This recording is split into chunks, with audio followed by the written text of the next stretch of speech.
Jean-Louis, avant de parler du Grand Prix de Chine, on va faire une petite aparté sur les essais qui se sont déroulés à Bahreïn. C'est des essais, Jean-Louis, qu'on peut considérer comment, étant donné que tous les pilotes du plateau n'étaient pas présents?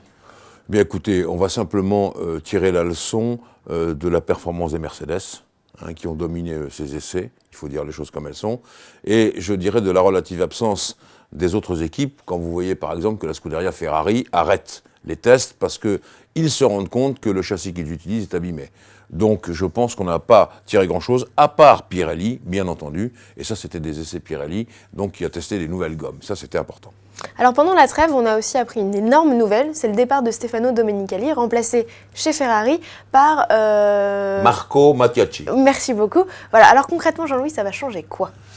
Écoutez, là, il y a plusieurs choses. D'abord, il faut comprendre que ce nouveau personnage de Ferrari vient des États-Unis. C'est un homme qui vient du business, on va dire ça comme ça.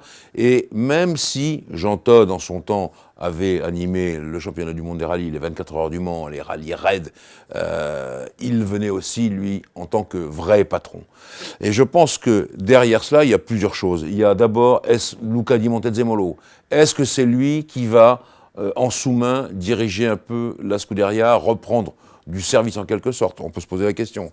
Est-ce que Marco Mattiacci va d'abord étudier et vérifier ce que valent les éléments de Ferrari? Par exemple, est-ce qu'il va faire monter James Allison au niveau de la direction technique, qui est la plus importante quand même du côté de la Scuderia?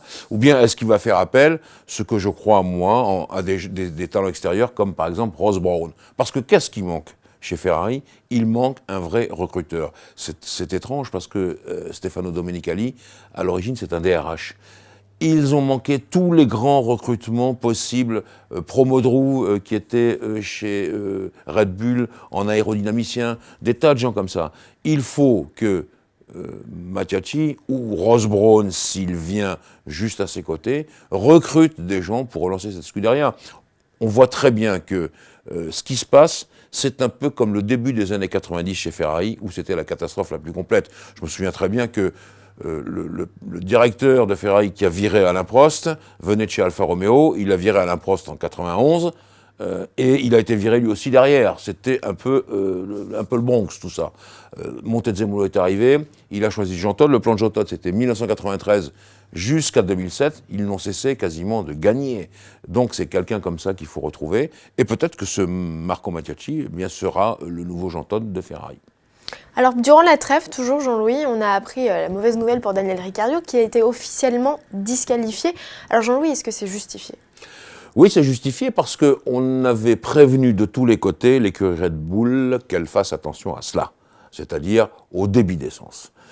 Elle ne l'a pas fait, sans doute avec un peu d'arrogance. Vous savez, de temps en temps, on se croit un peu au-dessus des lois, on n'y est pas. Okay.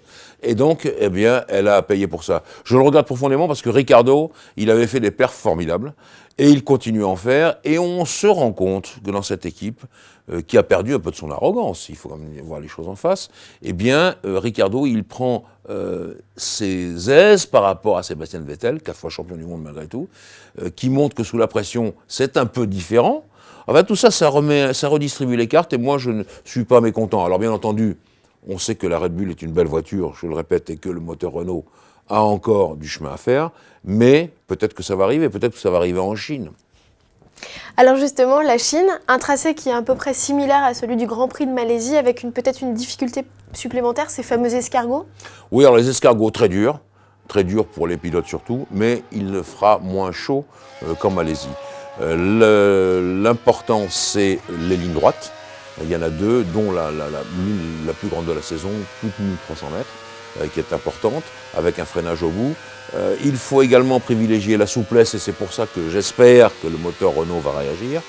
Mais on voit quand même que chez Mercedes, ils ont de la réserve et que ce Grand Prix peut les favoriser. Je rappelle que Rosberg adore ce circuit, il y a gagné pour la première fois, et donc ça va jouer là-dessus. Je rajouterai également que pour les pneus, c'est un peu comme Bahreïn, avec toujours une température beaucoup plus fraîche. Quant au freinage, c'est un peu la même chose également. Donc il faudra ménager l'aérodynamique, c'est-à-dire il faut vraiment de la tenue de route dans une ou deux grandes courbes, plus les escargots dont vous parlez si bien, mais il faut surtout de la Vmax dans la ligne droite, la vitesse maxi.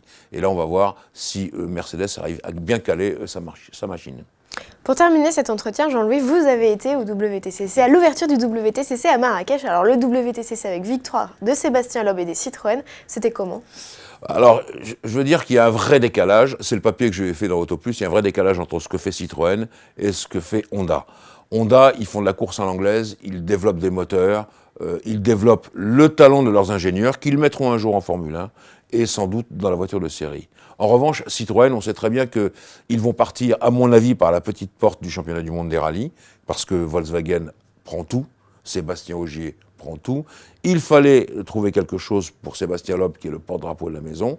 On a trouvé le WTCC, et eux, Citroën, ils arrivent en WTCC comme en Formule 1, avec les cialytiques dans le stand, les refroidisseurs pour les freins, l'organisation à la F1.